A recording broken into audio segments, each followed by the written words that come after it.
Imagine this.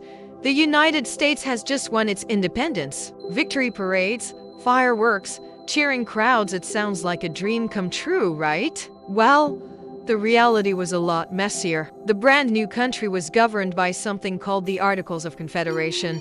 And let's just say, it wasn't exactly a powerhouse. In fact, America's first government was shockingly weak. Think about the most basic thing a government does: collect taxes to pay for things like roads, defense, and public services. The first U.S. government couldn't do that. It could ask the states for money, but it couldn't force them to pay. It was like a landlord asking for rent, and the tenants could just say, "Nah, not feeling it this month." As you can guess, the national treasury was often completely empty. This created a domino effect of problems. Congress would pass a law, but the states could just shrug and ignore it. There were no national courts to settle disputes between states, and no strong executive to ensure laws were followed. It was like having a substitute teacher with no authority. Total chaos. States started acting like independent little countries. They printed their own money, which was often worthless in the next state over. They even put taxes on goods coming from neighboring states,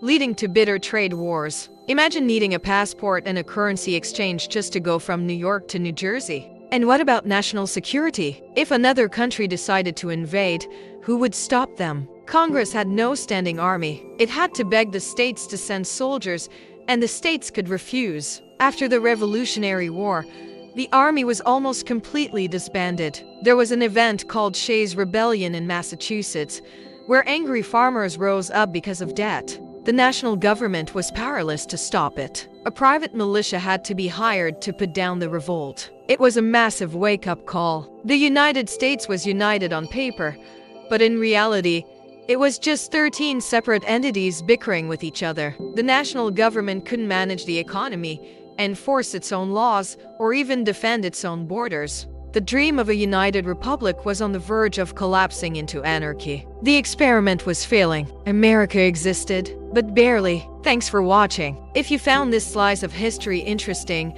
be sure to hit that like button and subscribe for more. See you next time.